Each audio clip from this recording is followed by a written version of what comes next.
हम disorders of circulatory system कर रहे थे। उसमें पहले हमने एंजिना पेक्टोरिस है, हाइपरटेंशन है, हार्ट फेलियर है, कार्डियक अरेस्ट कर लिया है। अब हम कर रहे हैं एथेरोस्क्लेरोसिस। नाउ सी, आर्टरी जो है, आर्टरी में बाहर आपको याद हो तो आउटर मोस्ट उसमें है ट्यूनिका एक्सटर्ना। तो आउटर मोस्ट है tunica externa. Tunica externa loose connective tissue से बना है। कोलेजन फाइबर्स होते हैं, इलास्टिन फाइबर्स होते हैं। ठीक है, तो सबसे ज़्यादा कोलेजन फाइबर्स होते हैं, loose connective tissue, elastin fibres और साथ में लॉन्जिट्यूडनल मसल्स भी होते हैं। ठीक है, अच्छा, उसके बाद जो सेकेंड लेयर होता है वो है ट्यूनिका मीडिया। ट्यूनिका मीडिया जो है वो मेनली स्मूथ मसल्स और इलास्टिन फाइबर्स से बना है। तो ये है स्मूथ मसल्स उसके, मतलब इनवॉलेंटरी मसल्स, और साथ साथ में बीच बीच में ये इलास्टिन फाइबर्स भी है। तो ये पोर्शन हुआ ट्यूनिका मीडिया का। स्मूथ मसल्स जैसे आपको पता है स्पिंडल शेप के होते हैं, यूनिन्यूक्लिएट होते हैं, और ये इलास्टिन फाइबर्स हैं। और फिर सबसे अंदर होता है सिंपल स्क्वैमस एपिथेलियम, जिसको हम बोलते हैं ट्यूनिका इंटिमा और इंटरना।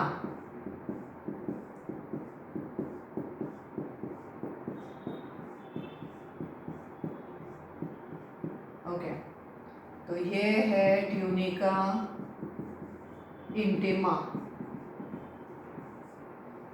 ये ल्यूमेन है, ये आर्टरी है, this is a transverse section of artery.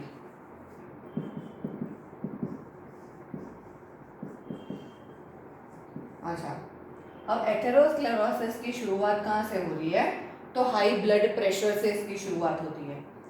तो ब्लड प्रेशर ज़्यादा है तो आर्टरी में से ब्लड ज़्यादा प्रेशर से जाएगा। ठीक है, अब आर्टरी में से जब ब्लड ज़्यादा प्रेशर से जाएगा तो अंदर का जो इनरमोस्ट पार्ट है, मतलब ये जो सिंपल स्क्वेमस एपिथेलियम है ट्यूनिका इंटिमा का, वो इंज्योर हो जाएगा, मतलब ये पोर्शन निकल गया। सी, वो इंसान को ब्लड प्रेशर है, ठीक है, हाइपरटेंशन है, तो ब्लड ज़्यादा स्पीड में जा रहा है। ब्लड ज़्यादा स्पीड में जा रहा है तो ट्यूनिका इंटिमा में जो सिंपल स्क्वेमस एपिथेलियम है वो थोड़ी थोड़ी जगह से निकल गया। ठीक है, तो यहाँ पे ये इंजर्ड पार्ट है। ऊपर से वो इंसान की आदत है कि वो अपने फूड जो ले रहे हैं उसमें कोलेस्ट्रॉल ज़्यादा कंज्यूम कर रहे हैं, तो ब्लड में कोलेस्ट्रॉल ज़्यादा है, तो वो जो कोलेस्ट्रॉल है वो ये इंजर्ड पार्ट पे डिपॉजिट हो गया। तो कोलेस्टेरॉल इंजर्ड पार्ट पे डिपॉजिट हो गया है। अच्छा, अब क्या होगा कि यहाँ पे ये सिंपल स्क्वेमस एपिथेलियम पॉलीफ्रेट करेगा कोलेस्ट्रॉल के ऊपर। ये सिंपल स्क्वेमस एपिथेलियम ऊपर पॉलीफ्रेट कर रहा है और अंदर की साइड पे स्मूथ मसल्स भी आ गए। तो इंजर्ड पार्ट पे ये जो सिंपल स्क्वेमस एपिथेलियम के जो सेल्स हैं वो पॉलीफ्रेट कर रहे हैं और उसके अंदर आ गए a layer of smooth muscles gets incorporated, और ये पूरा बन चुका है प्लाक। ये पूरा स्ट्रक्चर जो बना वो है प्लाक और ये ल्यूमेन है। ठीक है, चलिए मैं वापस से बोल रही हूँ। ये ट्रांसवर्स सेक्शन आर्टरी का है। पहले वो इंसान को हाइपरटेंशन है, मतलब हाई ब्लड प्रेशर है, तो प्रेशर ब्लड जो है वो आर्टरी के ल्यूमेन में से ज़्यादा प्रेशर से पास हो रहा है। ज़्यादा प्रेशर से पास होने की वजह से यहाँ पे सिंपल स्क्वेमस एपिथेलियम निकल गया ट्यूनिका इंटिमा का, और वो थोड़ी थोड़ी जगह पे इंजर्ड पार्ट हो गया। ठीक है, तो इंजर्ड पार्ट है। ऊपर से वो इंडिविजुअल ने फूड में ज़्यादा कोलेस्ट्रॉल लिया है, तो कोलेस्ट्रॉल जो है वो इंजर्ड पार्ट पे डिपॉजिट हो गया। ठीक है, कोलेस्ट्रॉल इंजर्ड पार्ट पे डिपॉजिट हो गया। उसके बाद इसके ऊपर पॉलीफ्रेशन में पॉलीफ्रेशन मतलब ग्रोथ हो रहा है सिंपल स्क्वेमस एपिथेलियम का। मतलब कोलेस्ट्रॉल के ऊपर ही सिंपल स्क्वेमस एपिथेलियम ग्रो कर रहा है। ऊपर से सिंपल स्क्वेमस एपिथेलियम के अंदर स्मूथ मसल्स भी आ जाएंगे और पूरा कोलेस्ट्रॉल अंदर जैसे पैक हो जाएगा। ठीक है, तो पहले कोलेस्ट्रॉल डिपॉजिट हुआ इंजर्ड पार्ट पे, ऊपर सिंपल स्क्वेमस एपिथेलियम पॉलीफ्रेशन में गया। सिंपल स्क्वेमस एपिथेलियम के अंदर स्मूथ मसल्स का एक लेयर आ गया और पूरा एक प्रोजेक्शन बन गया है, और इस प्रोजेक्शन को हम बोलेंगे प्लाक। ठीक है, अच्छा अब यहाँ पे हमारी बॉडी अभी भी इसको इंजर्ड पार्ट मानेगी, तो प्लेटलेट की वजह से यहाँ पे ब्लड क्लॉट बनेगा। तो अब यहाँ पे बनेगा ब्लड क्लॉट इसके ऊपर, प्लाक के ऊपर। अगर ये ब्लड क्लॉट इसी जगह पे रहा, then the condition is called as thrombus. अगर ये क्लॉट इसी पार्ट में रहता है, then the condition is thrombus. और अगर ये क्लॉट यहाँ से डिसलोकेट हो गया, निकल गया, then the condition is embolus.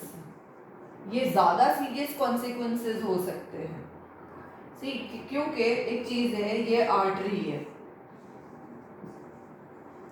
Artery में ये प्लाक बना है, प्लाक के ऊपर ये क्लॉट है। ठीक है, अगर ये क्लॉट यहीं का यहीं रहता है तो थ्रोम्बस, पर आर्टरी आगे जाके आर्टीरियोल में डिवाइड होती है, जिसका ल्यूमेन छोटा है या आर्टीरियोल, फिर वो डिवाइड होगी ब्लड कैपिलरी में। अगर ये क्लॉट यहाँ से निकला, हो सकता है कि आर्टीरियोल को ब्लॉक कर दे, तो यहाँ से ब्लड आगे नहीं बढ़ेगा, तो वही कंसर्न्ड जो भी सेल्स हैं उनको ब्लड सप्लाई मिलना बंद हो जाएगा, और इस वजह से ऑर्गन की डेथ होने लगती है। So that is embolus. वापस मैं बोल रही हूँ, अगर ये प्लाक के ऊपर क्लॉट रह गया, उधर ही रहता है क्लॉट, तो वो कंडीशन है थ्रोम्बस।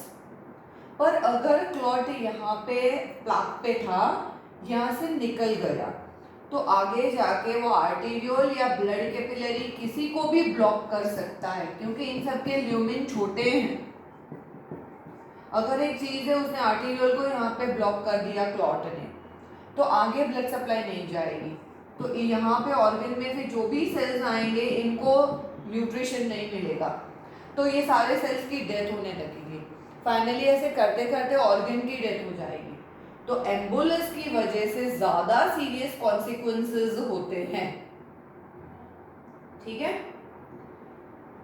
तो और हाँ, अगर ऐसा ही प्लाक फॉर्मेशन कोरोनरी आर्टरी में हुआ, the coronary artery which supplies the blood to the heart muscle, अगर कोरोनरी आर्टरी में ऐसा प्लाक बना तो हार्ट के मसल्स को सफिशिएंट ब्लड नहीं मिलेगा, इसलिए वो डैमेज हो जाएंगे and it leads to heart attack. ठीक है, तो अगर ऐसा प्लाक फॉर्मेशन कोरोनरी आर्टरी में हुआ जो हार्ट के मसल्स को ब्लड सप्लाई कर रहा है, तो प्लाक की वजह से हार्ट के मसल्स को सफिशिएंट न्यूट्रिशन ब्लड नहीं मिलेगा, तो हार्ट के मसल्स डैमेज हो जाएंगे, और इस कंडीशन को हम बोलते हैं हार्ट अटैक। ठीक है, तो ये हुआ एथेरोस्क्लेरोसिस। तो चलिए अब हम एथेरोस्क्लेरोसिस के बारे में लिखते हैं। एथेरोस्क्लेरोसिस की शुरुआत जो होती है वो हाइपरटेंशन से होती है, हाई ब्लड प्रेशर से होती है, और इस वजह से जो इनर लाइनिंग है ब्लड वेसल्स की वो इंजर्ड हो जाएगी। इंजर्ड पोर्शन पे कोलेस्ट्रॉल डिपॉजिट हो जाएगा, उसके ऊपर पॉलीफ्रेशन होगा सिंपल स्क्वेमस एपिथेलियम का अंदर, और उसके बाद स्मूथ लेयर, एक लेयर आ जाएगा स्मूथ मसल्स का, और प्लाक फॉर्मेशन हो जाएगा। सो atherosclerosis due to hypertension, the inner layer of artery gets injured. Cholesterol gets deposited on injured part. Now, cells of simple squamous epithelium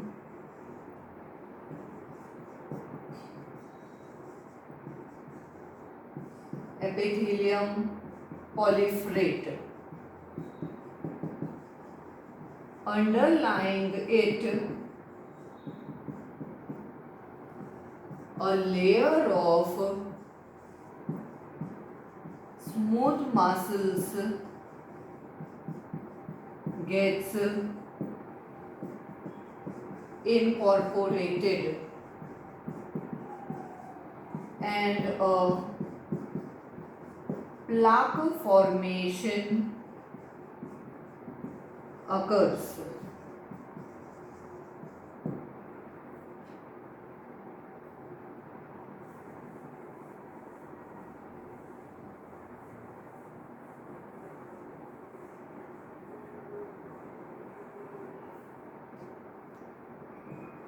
Due to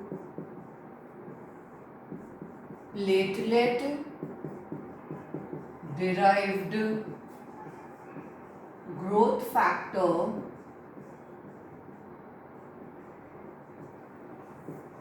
blood clot is formed on plaque. If blood clot is localized, the condition is thrombus.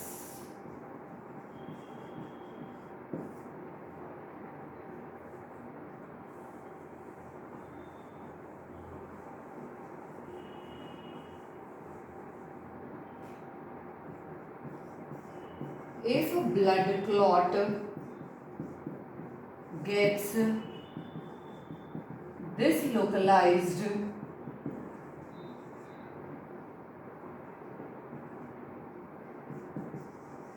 then the condition is embolus, due to which serious consequences occurs. तो embolus की वजह से serious consequences होते हैं.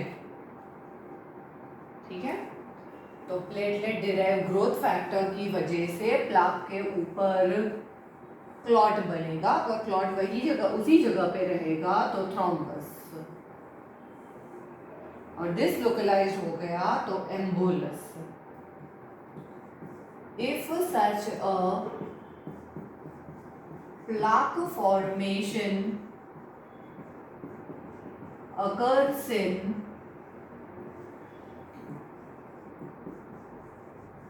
coronary arteries which supplies blood to wall of heart occurs, then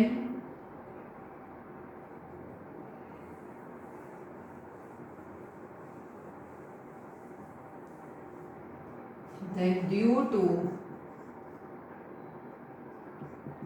insufficient blood supply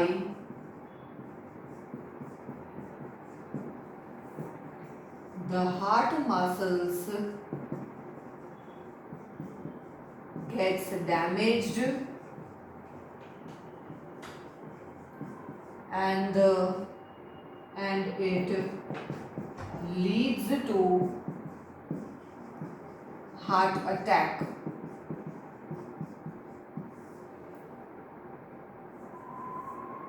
ठीक है, तो इस वजह से होता है heart attack.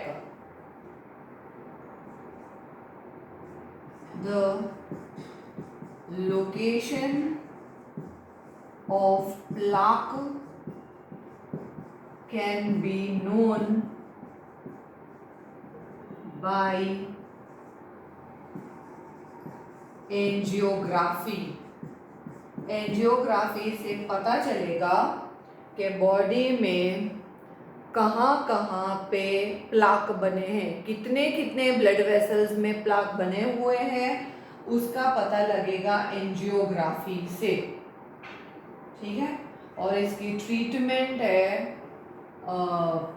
Angioplasty where plaque is removed और बाईपास सर्जरी. तो इनकी जो ट्रीटमेंट है, treatment is angioplasty and bypass surgery.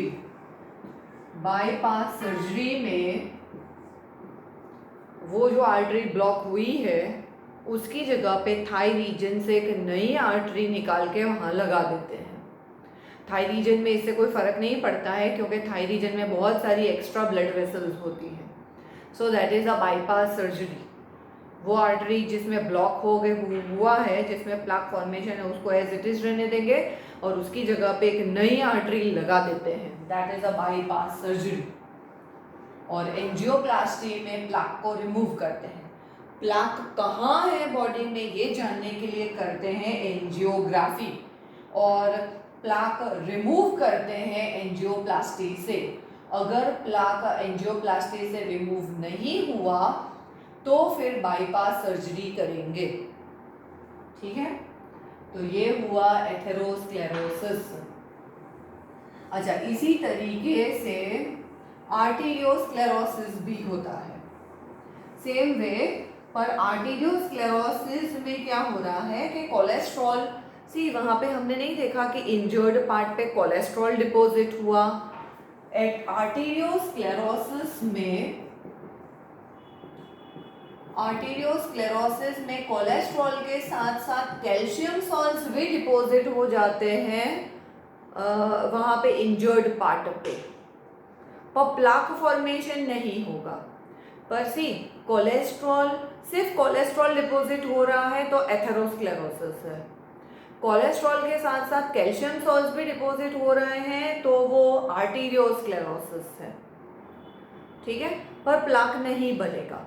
पर कैल्शियम सॉल्ट्स की वजह से जो आर्टरी जो होगी वो हार्ड रिजिड हो जाएगी, मतलब उसकी इलास्टिसिटी नहीं रहेगी.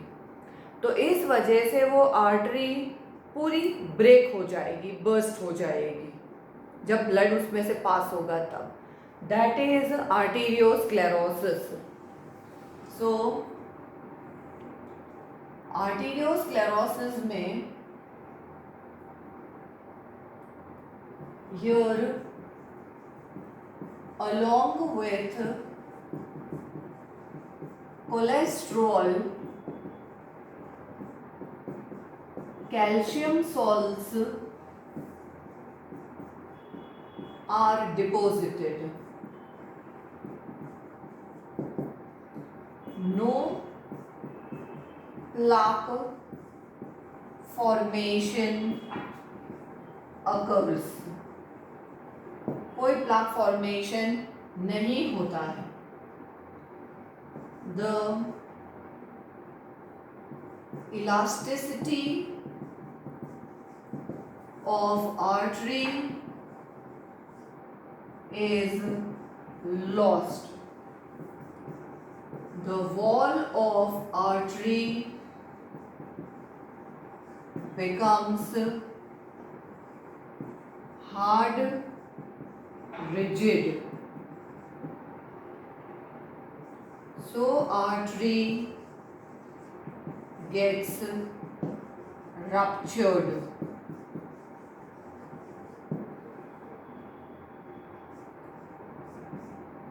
Arteriosclerosis is also known as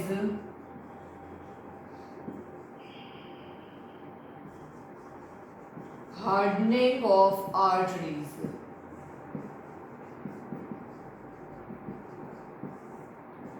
It occurs in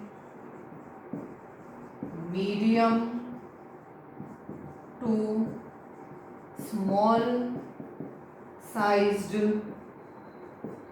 arteries of legs. See, जो atherosclerosis है. Now see, what is the difference between atherosclerosis and arteriosclerosis? Atherosclerosis में सिर्फ कोलेस्ट्रॉल डिपॉजिट हो रहा है. आर्टीरियोस्क्लेरोसिस में कोलेस्ट्रॉल और कैल्शियम दोनों डिपॉजिट हो रहा है. एथेरोस्क्लेरोसिस में प्लाक फॉर्मेशन हो रहा है, यहाँ पे प्लाक फॉर्मेशन नहीं हो रहा है. वहाँ पे आर्टरी की इलास्टिसिटी नहीं जाएगी, वो रप्चर नहीं होगी. यहाँ पे आर्टरी की इलास्टिसिटी चली जाती है, वो रप्चर हो जाती है. अच्छा, atherosclerosis large to medium size artery में हो रहा था, ये medium to small size artery of legs में होता है. तो ये एक डिफरेंस है बिटवीन एथेरोस्क्लेरोसिस एंड आर्टीरियोस्क्लेरोसिस. तो अब मैं आपको यहाँ पे नोट करके लिखवा रही हूँ. एथेरोस्क्लेरोसिस में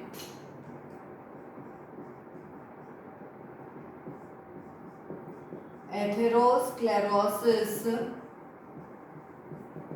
occurs in large to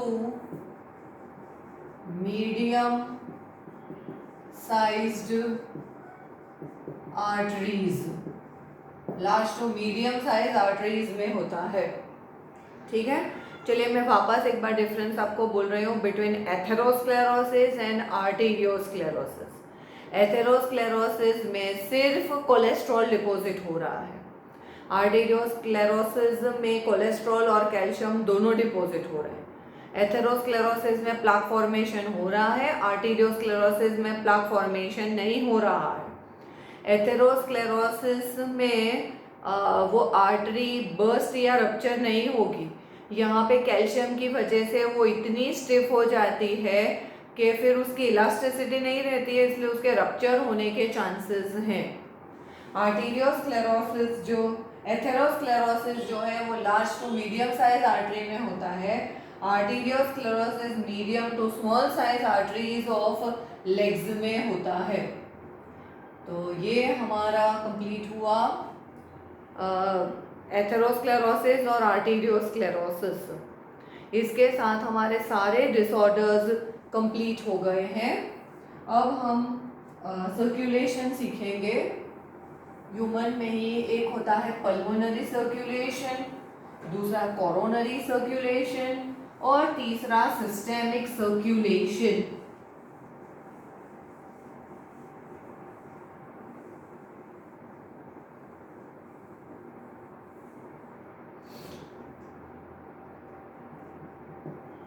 तो सर्कुलेशन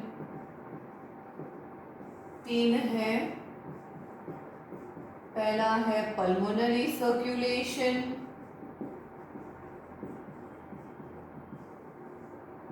दूसरा जो है वो है कोरोनरी सर्कुलेशन हार्ट का,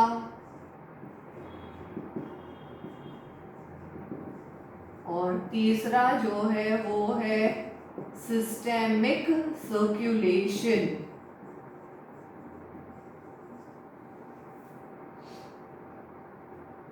चलिए पहले पे आते हैं पल्मोनरी सर्कुलेशन पे.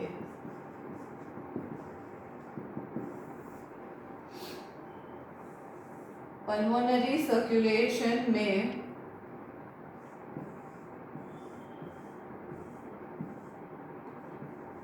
राइट एट्रियम में एक तो सुपीरियर वेना केवा का डीऑक्सीनेटेड ब्लड आता है,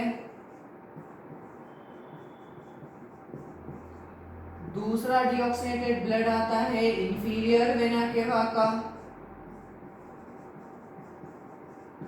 और तीसरा डीऑक्सीनेटेड ब्लड आता है कोरोनरी साइनस का। तो राइट एट्रियम का डीऑक्सीनेटेड ब्लड जाता है राइट वेंट्रिकल में। तो पल्मोनरी सर्कुलेशन की शुरुआत राइट वेंट्रिकल से होती है। राइट वेंट्रिकल से जैसे आप जानते हो डीऑक्सीजनेटेड ब्लड जो है वो जाएगा पल्मोनरी ट्रंक से पल्मोनरी आर्टरीज में, पल्मोनरी आर्टरी से ये डीऑक्सीनेटेड ब्लड जाता है लंग्स में, लंग्स में ये ब्लड ऑक्सीजनेटेड हो जाएगा और अब ऑक्सीजनेटेड ब्लड पल्मोनरी वेन्स से आता है लेफ्ट एट्रियम में, लेफ्ट एट्रियम से लेफ्ट वेंट्रिकल और यहाँ से फिर बाहर निकलता है एओर्टा से। तो पल्मोनरी सर्कुलेशन की शुरुआत राइट वेंट्रिकल में होती है और वह एंड अप होता है लेफ्ट एट्रियम में। राइट वेंट्रिकल का डीऑक्सीनेटेड ब्लड पल्मोनरी ट्रंक से पल्मोनरी आर्टरी में, वहां से लंग्स में, लंग्स में डीऑक्सीनेटेड ब्लड ऑक्सीजनेटेड बनेगा और पल्मोनरी वेन से आता है लेफ्ट एट्रियम में। तो चलिए हमें यही चीजें लिखनी है पल्मोनरी सर्कुलेशन में। Pulmonary circulation, it begins from right ventricle. The deoxygenated blood from right ventricle enters into pulmonary trunk and then into pulmonary arteries and then into lungs. In lungs, deoxygenated blood gets oxygenated and it enters into left atrium through pulmonary veins.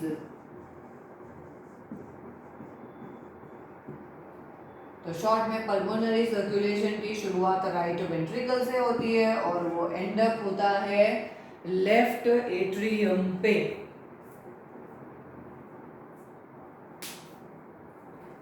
चलिए अब हम करते हैं coronary circulation.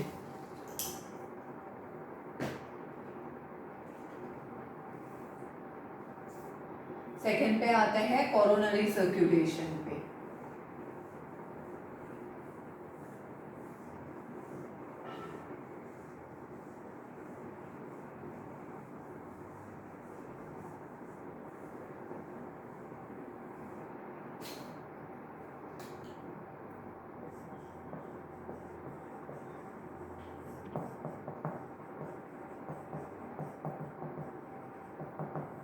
See, from ascending aorta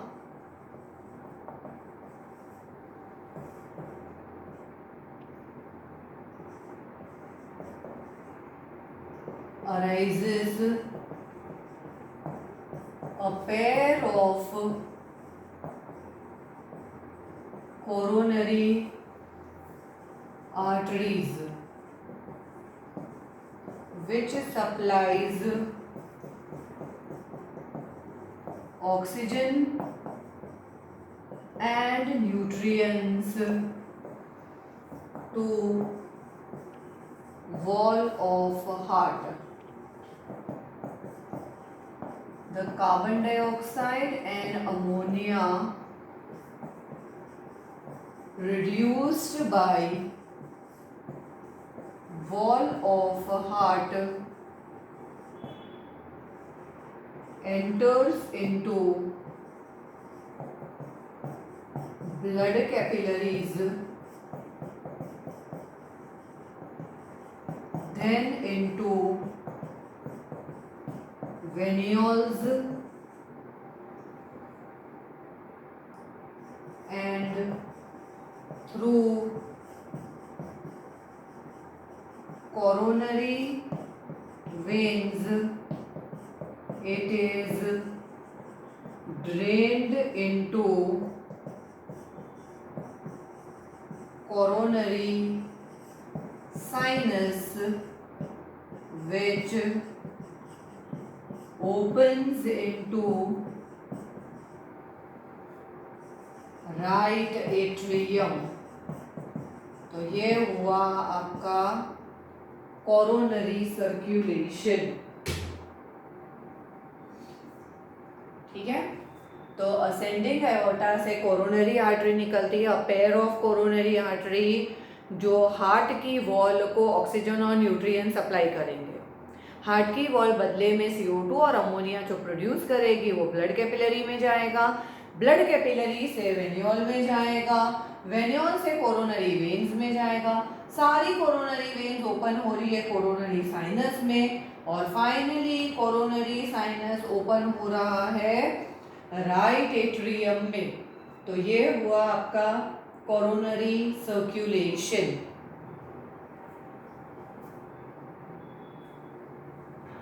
अच्छा, अब हमारा तीसरा है सिस्टेमिक सर्कुलेशन। ठीक है,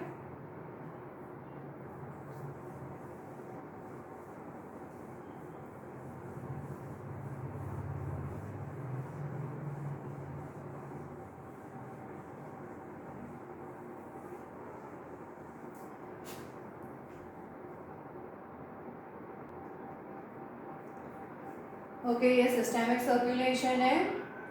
हेड और नेक का डीऑक्सीनेटेड ब्लड कलेक्ट कर रहा है जुगुलर वेन। फोर लिम्स का डीऑक्सीनेटेड ब्लड कलेक्ट किया सब क्लेवियन वेन ने। मैं रिपीट कर रही हूँ, हेड और नेक का डीऑक्सीनेटेड ब्लड कलेक्ट किया जुगुलर वेन ने, फोर लिम्स का डीऑक्सीनेटेड ब्लड कलेक्ट किया सब क्लेवियन वेन में। ये दोनों ओपन हुए सुपीरियर वेना केवा में, और सुपीरियर वेना केवा ओपन हो रहा है राइट एट्रियम में। राइट एट्रियम का डीऑक्सीनेटेड ब्लड राइट वेंट्रिकल में गया, राइट वेंट्रिकल का डीऑक्सीनेटेड ब्लड लंग्स में गया, लंग्स से ये ब्लड ऑक्सीजनेटेड होके गया लेफ्ट एट्रियम में, लेफ्ट एट्रियम से ऑक्सीजनेटेड ब्लड गया लेफ्ट वेंट्रिकल में, लेफ्ट वेंट्रिकल से ब्लड निकली एओर्टा। अब ये एओर्टा में से निकली है, ये एओर्टा है, एओर्टा से निकली है हिपैटिक आर्टरी। ये हिपैटिक आर्टरी एंटर करेगी लिवर में, और लिवर से जो बाहर निकलेगी वो है हिपैटिक वेन। ये लिवर से बाहर निकलेगी। ऐसे ही एओर्टा से निकलेगी गैस्ट्रिक आर्टरी।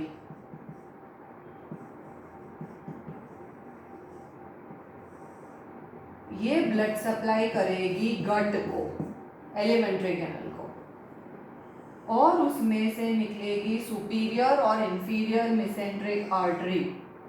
मैं यहाँ पे इसका लेबल कर रही हूँ, superior and inferior mesenteric artery.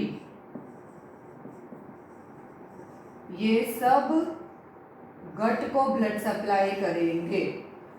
Gut alimentary canal का ब्लड जाएगा लिवर में बाय हिपैटिक पोर्टल वेन।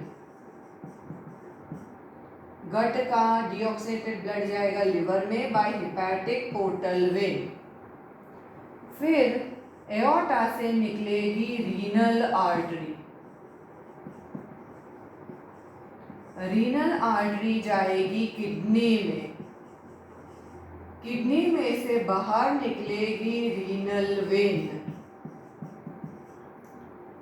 ऐसे ही करके एओर्टा में से निकलेगी जिनाइटल आर्टरी। जिनाइटल आर्टरी जाएगी गोनोड्स मतलब रिप्रोडक्टिव ऑर्गन्स में। वहां से बाहर निकलेगी जिनाइटल वेन। इसी एओर्टा में से निकलेगी इलियक आर्टरी।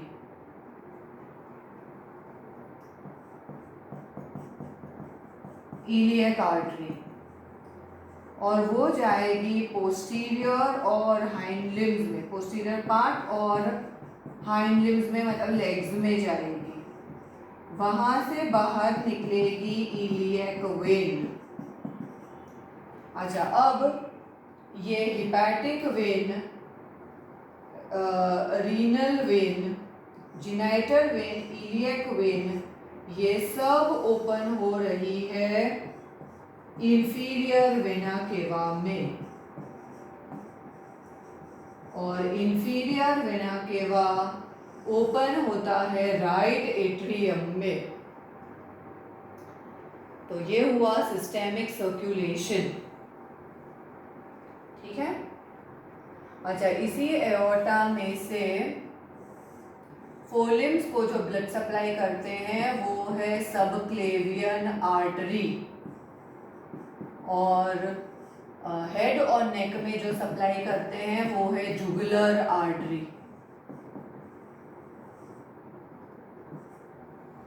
ठीक है। ये सब एओर्टा डिसेंडिंग एओर्टा से ही निकल रहा है। तो मैं वापस से बोल रही हूं,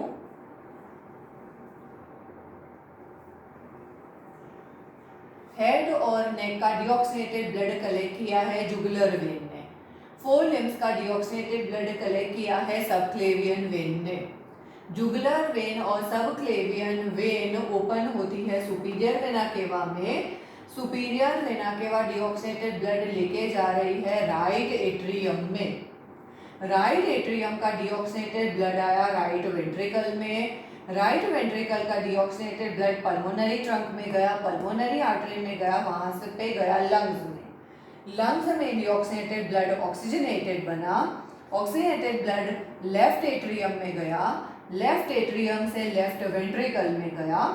लेफ्ट वेंट्रिकल का ऑक्सीजनेटेड ब्लड निकला एओर्टा में। इसी एओर्टा में निकल रही है सबक्लेवियन आर्टरी जो फोलिम्स को ब्लड ऑक्सीजनेटेड ब्लड दे रही है। इसमें से निकल रही है जुगुलर आर्टरी जो हेड और नेक को ऑक्सीजन सप्लाई कर रही है। अच्छा, डिसेंडिंग एओर्टा से निकली हिपैटिक आर्टरी जो ऑक्सीजन और न्यूट्रिएंट सप्लाई कर रही है लिवर में। लिवर में से बाहर निकलेगी हिपैटिक वेन। लिवर के अंदर जा रही है हिपैटिक आर्टरी और बाहर निकल रही है हिपैटिक वेन। ऐसे ही एओर्टा से निकल रही है गैस्ट्रिक आर्टरी जो एलिमेंट्री कैनल को ब्लड सप्लाई कर रही है। सुपीरियर और इंफीरियर मेसेंट्रिक आर्टरी भी एलिमेंट्री कैनल को ही ब्लड सप्लाई कर रही है। अब सी यहाँ पे हुई hepatic portal vein. Gastric artery, superior और इंफीरियर मेसेंट्रिक आर्टरी ने एलिमेंट्री कैनल को ऑक्सीजन और न्यूट्रिएंट्स दे दिया। एलिमेंट्री कैनल के सेल्स ने ऑक्सीजन और न्यूट्रिएंट्स यूज करने के बाद CO2 और अमोनिया बना। CO2 और अमोनिया हिपैटिक पोर्टल वेन से लिवर में जाएगा। लिवर इसी CO2 और अमोनिया को टर्न करेगा यूरिया में और यूरिया आएगा हिपैटिक वेन में। इसलिए बॉडी का सबसे ज्यादा यूरिया हिपैटिक वेन में होता है। और ये यहाँ पे बनी हुई है हिपैटिक पोर्टल सिस्टम। मैं वापस बोल रही हूँ, एओर्टा से निकली gastric artery, superior mesenteric artery और इंफीरियर मेसेंट्रिक आर्टरी। ये सब एलिमेंट्री कैनल को ऑक्सीजन और न्यूट्रिएंट्स दे रहे हैं। एलिमेंट्री कैनल के सेल्स ने ऑक्सीजन और न्यूट्रिएंट्स प्रोड्यूस करने के बाद बनाया CO2 और अमोनिया। ये CO2 और अमोनिया हिपैटिक पोर्टल वेन से गया लिवर में। लिवर में यही CO2 और अमोनिया बना यूरिया, ये यूरिया जाता है हिपैटिक वेन में। इसलिए सबसे ज़्यादा यूरिया हिपैटिक वेन में होता है। लिवर के अंदर हिपैटिक आर्टरी जाती है और हिपैटिक पोर्टल वेन जाती है। लिवर से बाहर निकलेगी सिर्फ हिपैटिक वेन। अच्छा, अब किडनी के अंदर जाएगी रीनल आर्टरी। ठीक है, किडनी के सेल्स जो भी अमोनिया यूरिया होगा, किडनी अमोनिया और यूरिया को सेपरेट करेगी और पूरा प्योर ब्लड आएगा रीनल वेन में। हिपैटिक वेन में जो ब्लड है उसमें यूरिया है। रीनल वेन किडनी से बाहर निकल रही है, इसलिए किडनी उसमें से अमोनिया यूरिया सब निकाल देगी। इसलिए 100% प्योर ब्लड आएगा रीनल वेन में। रीनल वेन में जो ब्लड है उसमें नाइट्रोजनस वेस्ट मटेरियल नहीं होता है। इसी एओर्टा से जिनाइटल आर्टरी निकल रही है जो रिप्रोडक्टिव ऑर्गन्स को ब्लड सप्लाई कर रही है। वहां से निकल रही है जिनाइटल वेन। इलियक आर्टरी निकल रही है जो पोस्टीरियर हाइंड लिम्स को दे रही है और वहां से बाहर निकल रही है इलियक वेन। हिपैटिक वेन में सबसे ज़्यादा यूरिया है। रीनल वेन सबसे ज़्यादा प्योर ब्लड है क्योंकि उसमें नाइट्रोजनस वेस्ट मटेरियल नहीं है, क्योंकि किडनी से बाहर निकल रही है। जिनाइटल वेन में CO2 और अमोनिया है। इलियक वेन में भी CO2 और अमोनिया है। ये सारी वेन्स ओपन हो रही है इंफीरियर वेना केवा में, और इंफीरियर वेना केवा खुद ओपन हो रहा है राइट एट्रियम में। तो इसके साथ हमारा सिस्टेमिक सर्कुलेशन भी कंप्लीट हो गया है। इसके साथ हम ये क्लास एंड अप कर रहे हैं। नेक्स्ट क्लास में इस चैप्टर के हम दूसरे टॉपिक्स करेंगे। Thank you.